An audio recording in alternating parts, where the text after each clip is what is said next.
Atgriežamies inovācijas sviestā. Riga Food tuvojas noslēgumam.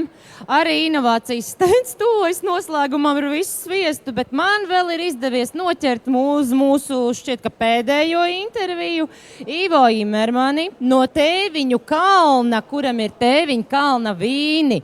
Ivo, pastāstiet lūdzu, kā top tik smalki vīni un vispār kāpēc tāds dīvains nosaukums? Nu, tad sāksim ar nosaukumu. Tēviņu kalna vieta ir Seču svētvieta. Tas ir sens pasākums, sens nosaukums, sena vieta. Kā tas top? Pirmkārt, mēs visu izaudzējam paši savā zemē. Un mūsu zeme ir ļoti smags sarkans māls, kurš ir bagāts ar minerālu vielām.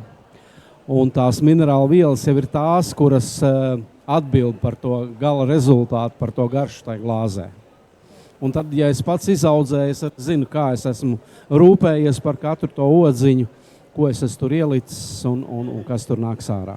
Nu, tas ir tāds nedaudz arī sirds darbs, jo izdomāt visu šīs te garšas, aprūpēt visus šos augus, lai līdz katram vīnam nonāktu, nu, kurš katrs arī to nevar. Es saprotu, ka jums šobrīd tā izvēle dzērienos nu jau ir diezgan plaša. Varbūt jūs varat vairāk pastāstīt, kas tad tieši no tiem dzērieniem ir pieejams, kādas garšas un kādiem pielietojumiem? Nu, mums plauktā, kā es saku, veikalā ir pieejami vairāk kā 30 dažādi produkti. Gan ogu vīni, gan vīnogu vīni, sākot no sausa, tā tad ir sausi, pussausi, pussaldi, saldi. Nu, par ogām, nu viss, ko vien var iedomāties Latvijā, avenes, zemenes, ķirši, ērkšķogas, pīlāģi, upenes, jāņogas, plūmes, aronijas.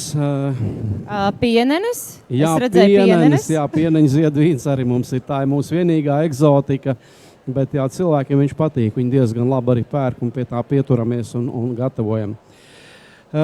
Gatavojam arī dzirkstošos vīnus tradicionālajā metodē.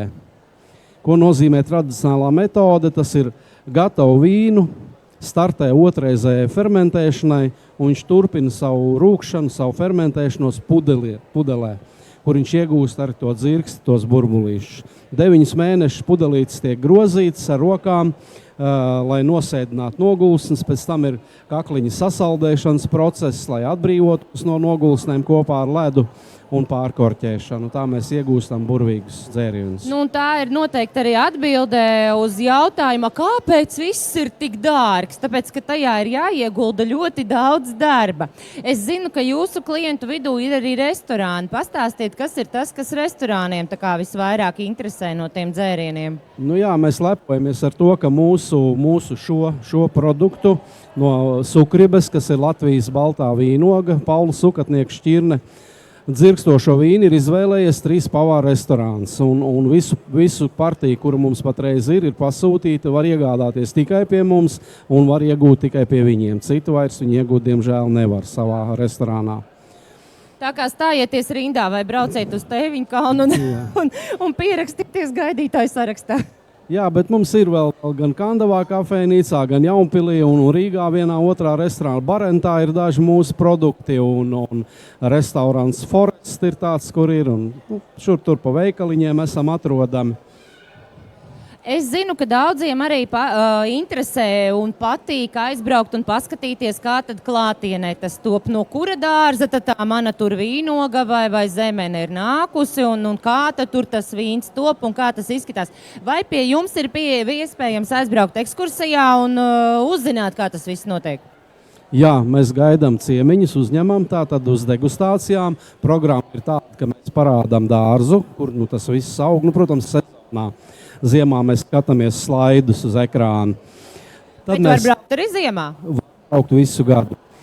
Parādām pēc tam vīna darītavu, kur tas vīns top, kā tur izskatās, pastāstām to stāstu par to vīna darīšanu un tad degustējam kāds 10 dažādus produktus omulīgā gaisotnē. Ir iespējams pasūtīt arī maltītes pie mums.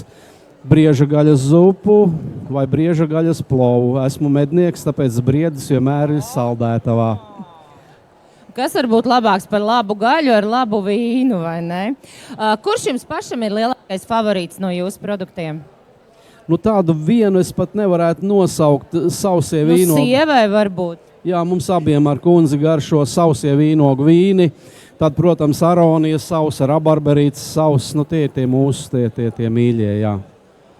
Un kur ir tie, ko pircēji visvairāk izvēlās? Nav tāda viena. Nu, visvairāk pirtā ir aveni, jo viņi par cik mums ir gan sausa, gan pussalda, gan salda, gan dzirkstoša. Tā ka varbūt ir visvairāk pārdotā tā aveni. Bet sezonāli mainās. Vasarā noteikti pirks kaut ko baltu, sausu vairāk.